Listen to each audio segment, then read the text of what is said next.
Welcome to the 1000 Nights and 1 Night. Now, when it was the 53rd night, she said, It hath reached me, O auspicious king, that when the sages and the doctors stood in presence of King Hardub, he honored them with notable honors, and committed the handmaidens to their hands, enjoining that these be instructed in all manner of knowledge, philosophy, and polite accomplishments, and they set themselves to do his bidding. Such were the case of King Hardub. But as for King Omar bin al-Nu-uman, when he returned from coursing and hunting, and entered his palace, he sought Princess Abrazah, but found her not, nor any one knew of her or could give him any news of her. This was grievous to him, and he said, How could the lady leave the palace unknown of any? Had my kingdom been at stake in this case, it were in perilous condition there be given none to govern it. I will never again go to sport and hunt till I have stationed all the gates, those who shall keep good guard over them. And he was sore vexed, and his breast was straitened for the loss of Princess Abrazah. Hereupon, behold, his son Sharrkan returned from his journey, and the father told him what had happened, and informed him how the lady had fled, whilst he was chasing and hunting, whereat he grieved with exceeding grief. Then King Omar took to visiting his children every day, and making much of them, and brought them learned men and doctors to teach them, appointing for them stipends. When Sharrkan saw this, he raged with exceeding rage, and envied thereupon his brother and sister, till the signs of chagrin appeared in his face, and he ceased not to languish by reason of this matter. So one day his father said to him, Why do I see thee grown weak in body and yellow of face? O my father, replied Sharrkan, every time I see thee fondle my brother and sister, and make of them jealousy, seizeth on me, and I fear lest it grow on me till I slay them, and thou slay me in return. And this is the reason of my weakness of body and change of complexion. But now I crave of thy favor that thou give me one of thy castles outlying the rest, that I may abide there the remnant of my life, for as the sayer of byword saith, Absence from my friend is better and fitter for me, and whatso eye doth not perceive the gareth not heart to grieve. And he bowed his head towards the ground. When King Omar bin al-Nu-uman heard his words and knew the cause of his ailment and of his being broken down, he soothed his heart, and he said to him, O my son, I grant thee this, and I have not in my reign a greater than the castle of Damascus, and the government of it is thine for this time. Thereupon he forthright summoned his secretaries of state, and bade them write Sharrkan's patent of investiture to the viceroyalty of Damascus of Syria.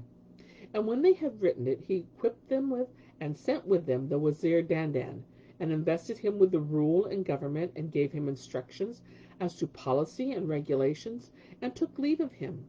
And the grandees and the officers of state did likewise, and he set out with his host.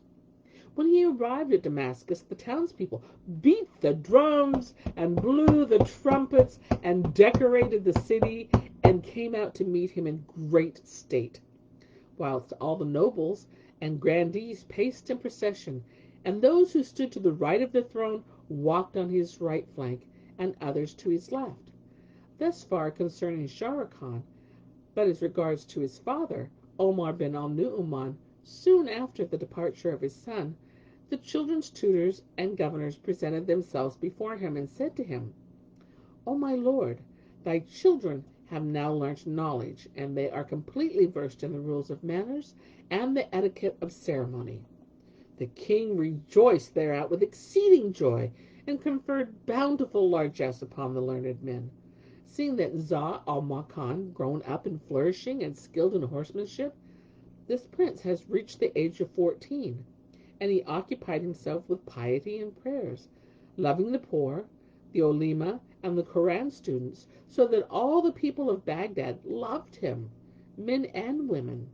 One day, the procession of Mamil of Iraq passed round Baghdad before its departure for the pilgrimage to Mecca and the visitation of the tomb of the Prophet, whom Allah bless and preserve. When Zau al-Makan saw that Maumil procession, he was seized with a long desire to become a pilgrim. So he went in to his sire and he said, I come to ask thy leave to make the pilgrimage. But his father forbade him, saying, Wait till next year, and I will go, and thou too. When the prince saw that the matter was postponed, he betook himself to his sister, Nuzhat al-Zaman, whom he found standing at prayer. And as soon as she had ended her devotions, he said to her, I am dying with desire of pilgrimage to the holy house of Allah at Mecca, and to visit the tomb of the Prophet, upon whom be blessed and peace. I asked my father's leave, but he forbade me that. So I mean to take privily somewhat of money and set out on the pilgrimage without his knowledge. Allah upon thee, exclaimed she, take me with thee and deprive me not of visitation to the tomb of the Prophet, whom Allah bless and keep. And he answered, As soon as it is dark night, do thou come forth from this place without telling any. Accordingly, when it was the middle of the night, she arose and took somewhat of money and donned a man's habit, and she ceased not walking to the palace gate, when she found Zu al-Makan with camels ready for marching.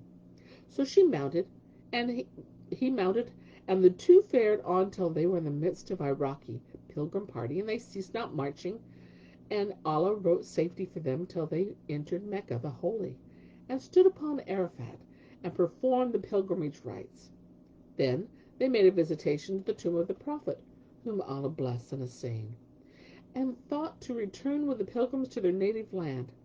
But Zau al-Makan said to his sister, O my sister, it is in my mind to visit the holy house, Jerusalem, and Abraham, the friend of Allah, on whom be peace. I also desire to do this, replied she.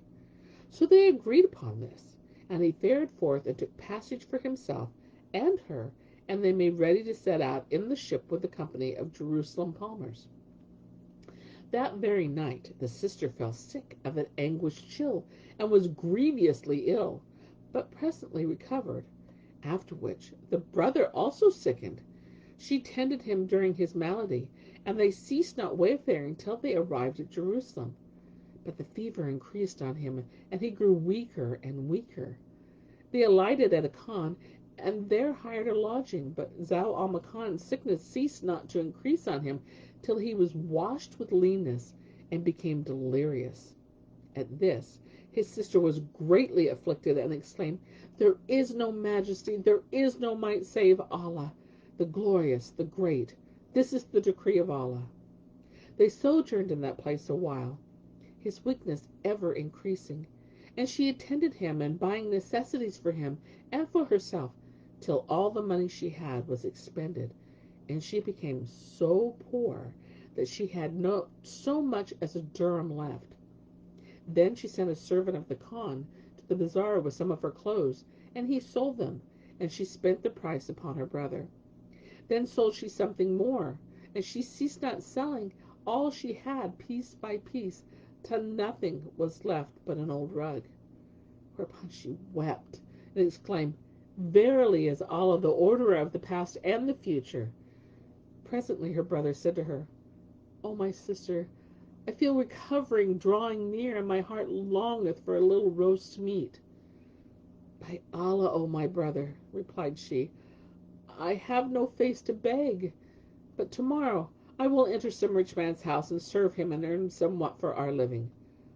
Then she bethought herself a while and said, Of a truth, 'tis hard for me to leave thee and thou in this state, but I must despite myself. He rejoined, Allah forbid, thou wilt be put to shame, but there is no majesty, and there is no might save in Allah. And he wept, and she wept too. Then she said, O my brother, we are strangers who have dwelt here a full year, but none hath yet knocked at our door. Shall then we die of hunger? I know no resource but that I go out and do service and earn somewhat to keep us alive, till thou recover from thy sickness, when we will travel back to our native land. She sat weeping a while, and he wept too, propped upon his elbow. Then Nuzhat al-Zaman rose, and veiling her face with a bit of camlet, which had been of the camelier's clothes, and which the owner had forgotten left with them, She kissed the head of her brother and embraced him and went forth from him, weeping and knowing not whither she should wend. And she stayed not going, and her brother Zau al-Makan, awaiting her, returned till the supper time.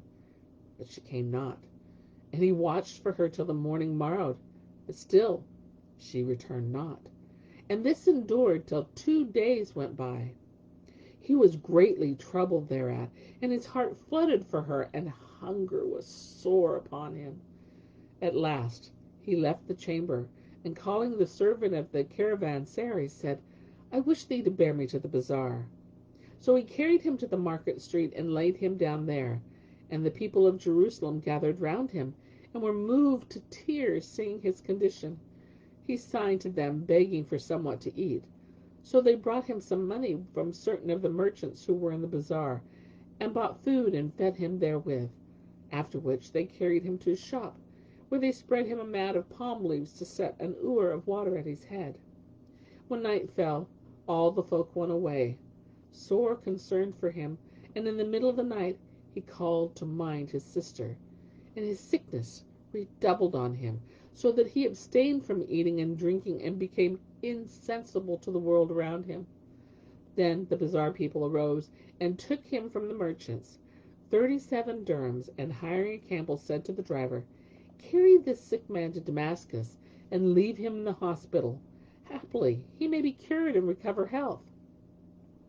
On my head be it, replied the camel man. But he said to himself, How shall I take this sick man to Damascus, and he be nigh upon death?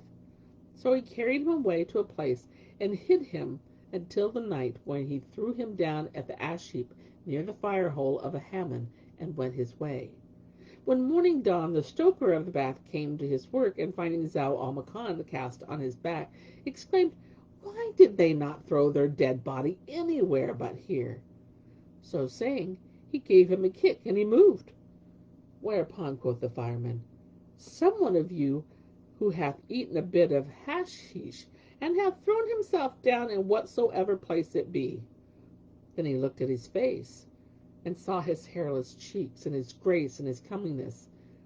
So he took pity on him, and he knew that he was sick, and a stranger in the land, and he cried, There is no majesty, there is no might, save in Allah. Verily, I have sinned against this youth, for indeed the prophet, whom Allah bless and keep, enjoyeth honor to the stranger, more especially when the stranger is sick. Then he carried him home, and went in with him to his wife, and bade her tend him. So she spread him a sleeping rug, and set a cushion under his head, then warmed water for him, and washed therewith his hands and feet and face. Meanwhile the stoker went to the market, and bought some rose water and sugar, and sprinkled Zau al-Makan's face with the water, and gave him to drink of the sherbet. Then he fetched a clean shirt, and put it on him. With this Zau al-Makan sniffed the zephyr of health, and recovery returned to him, and he sat up, and he leaned against the pillow.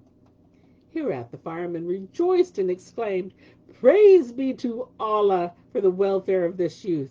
O Allah, I beseech thee by thy knowledge of hidden things, that thou make the salvation of this youth to be at my hands.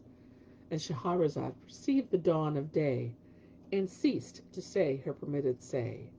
And so do I cease my reading for this day, until it be morrow.